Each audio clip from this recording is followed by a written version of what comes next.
Hello everyone, my greetings to each one of you.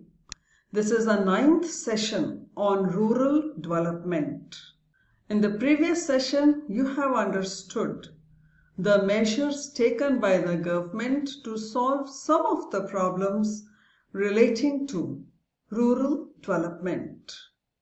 I am Poonam Vohra from Egypt Economics Learning Center.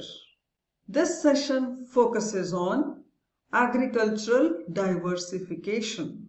Agricultural diversification has assumed an important role due to changing consumer demands, changing demographics, changing marketing opportunities, export opportunities too.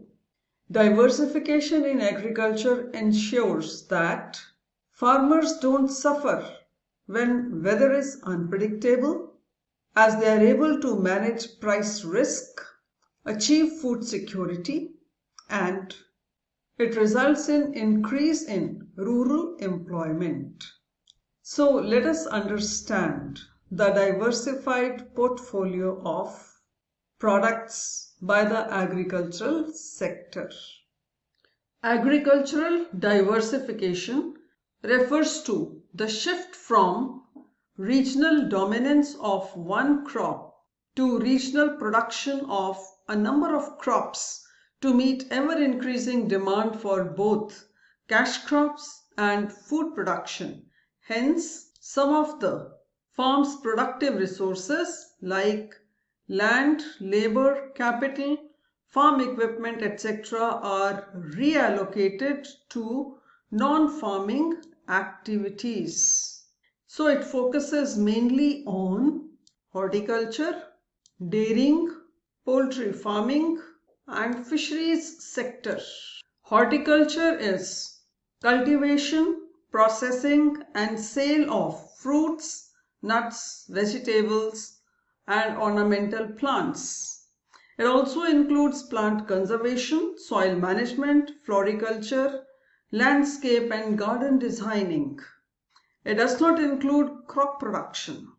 There are few relevant aspects of horticulture, that is Department of Agriculture, Cooperation and Farmers Welfare of the Ministry of Agriculture, and Farmers Welfare is the nodal department for reviewing horticulture development in the country.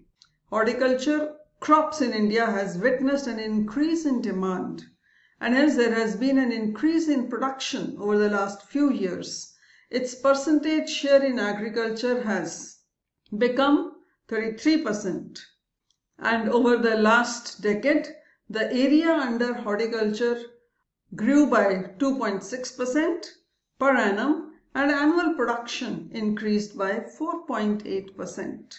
India has witnessed a shift in area from food grain towards horticulture crops over the last 5 years, where the production of horticulture has increased from 153 million tons in 2003-04 to 312 million tons in 2017-18.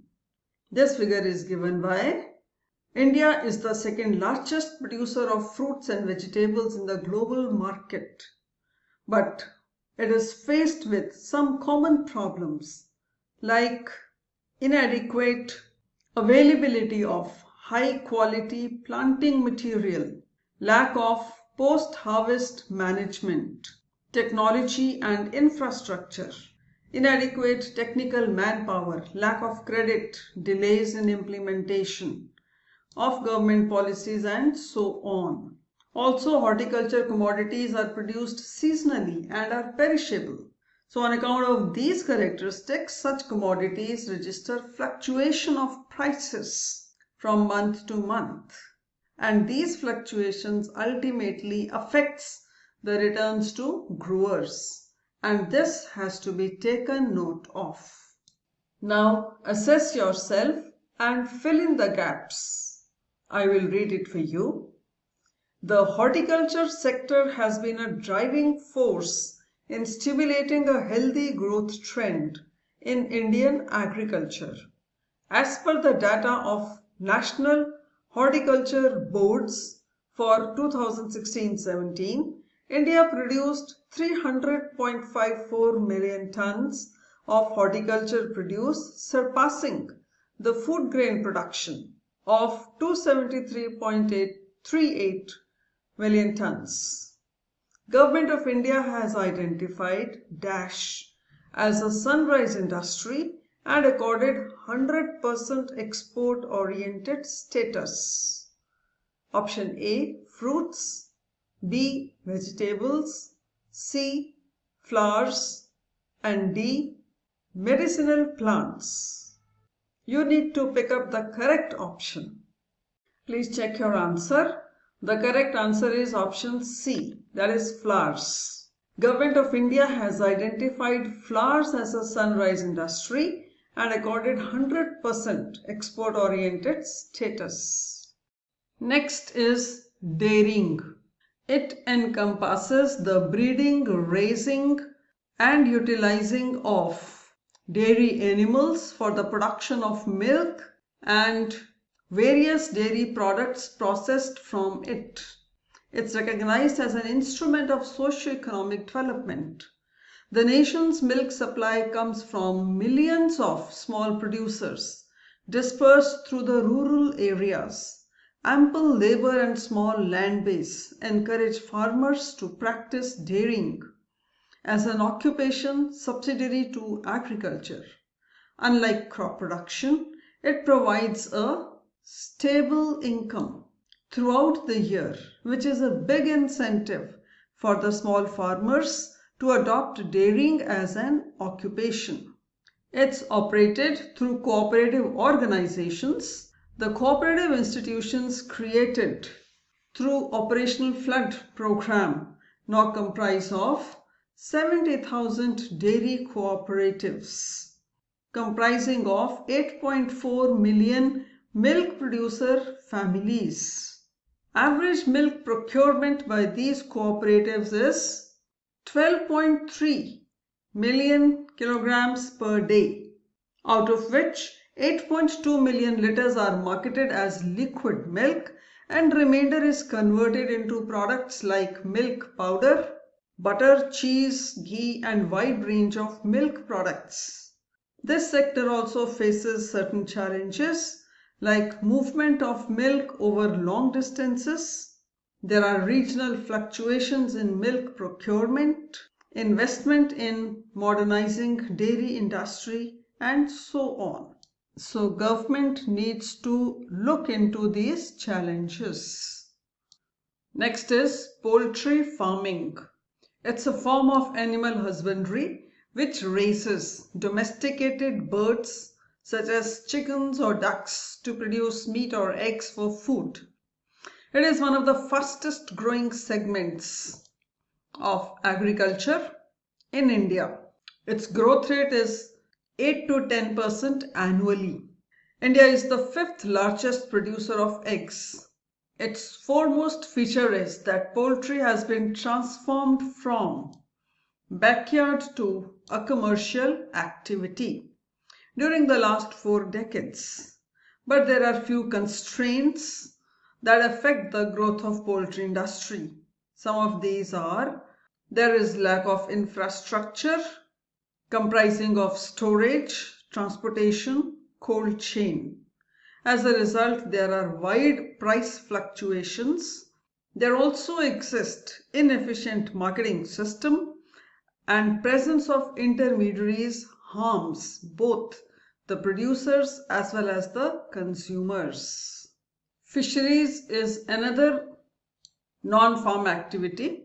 It is an economic activity that involves harvesting fish or any aquatic organism from the wild or raising them in confinement. It is an important sector and provides employment to millions of people. India is the 3rd largest fish producing country and the 2nd largest aquaculture fish producer in the world. It contributes about 7% of the global fish production. The country is also home to more than 10% of global fish biodiversity. Now look at this question. and fill in the gap. I will read it for you. Though India is second largest fish producer in the world in terms of total production, in February 2020, the Government of India released a draft of the National Fisheries Policy that aims to accelerate the development of the fisheries sector but ignores dash option A, investment, B, fishing community, C, infrastructure, or D, seafood export. Please check your answer. The correct answer is option B. In February 2020, the Government of India released a draft of the National Fisheries Policy that aims to accelerate the development of the fisheries sector, but it ignored fishing community. Information technology. ICT is being used by government and non-government organizations for rural as well as urban development.